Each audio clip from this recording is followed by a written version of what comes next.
Welcome to Happy Milestone Family.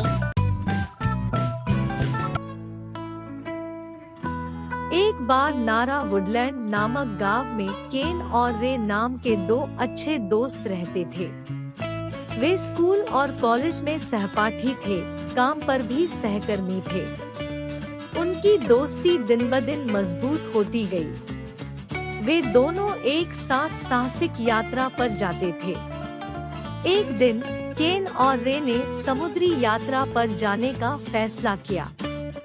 उन्होंने एक जहाज में अपनी यात्रा शुरू की। अचानक मौसम बदल गया। जहाज तेज तूफान का सामना नहीं कर सका और समुद्र के बीच में ही बर्बाद हो गया।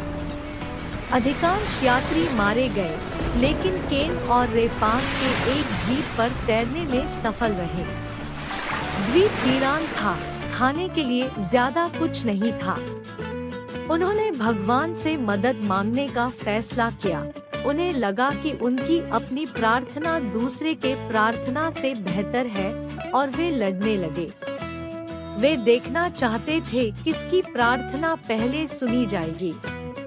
केन प्रार्थना करने के लिए द्वीप के पूर्व की ओर गया और रे प्रार्थना करने के लिए द्वीप के पश्चिम की ओर गया। केन ने प्रार्थना की उसे भगवान भोजन और कपड़ा दे। आश्चर्य की बात यह है कि अगले ही दिन उसे समुद्र तट पर भोजन और साफ कपड़ों का ढेर मिल गया। केन द्वीप पर अकेले उब गया था। उसने एक खूबसूरत पत्नी के लिए प्रार्थना की। अगली सुबह द्वीप के पास एक जहाज में एक सुंदर लड़की थी। केन ने लड़की से शादी की। वह अब बहुत खुश था। उसने अपने गांव वापस जाने का फैसला किया। उसने भगवान से प्रार्थना की कि वह उसे घर ले जाने के लिए एक जहाज भेजे। निश्चित एक जहाज आया था। केन और उसकी पत्नी जहाज के अंदर जाने ही वाले थे कि केन को एक आवाज सुनाई दी। क्या तुम अपने साथी को यहीं छोड़कर अकेले जा रहे हो? वह आश्चर्यचकित था कि भगवान उससे बात कर रहे थे और पूछा, आप किसका जिक्र कर रहे हैं? वही जिसके कारण तुम्हारी सारी प्रार्थनाएं पूरी हुई। केन कोई अन्य नाम नहीं सोच सका और उसने पूछा, क्या यह रे है? हाँ। केन दुखी था कि वह खुश था और अपने दोस्त के बारे में भूल गया।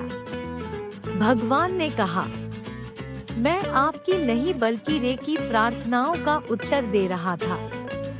उन्होंने यही प्रार्थना की कि आपकी सभी मनोकामनाएं पूर्ण हो जाएं। उन्होंने कभी और कुछ नहीं मांगा।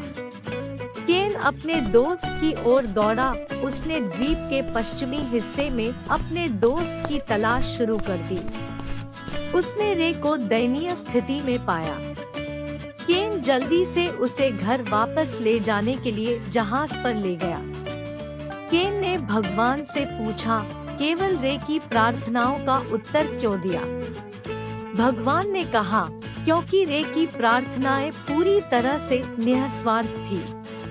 केन को एहसास हुआ कि केवल निस्वार्थ प्रार्थना ही सबसे शक्तिशाली प्रार्थना है।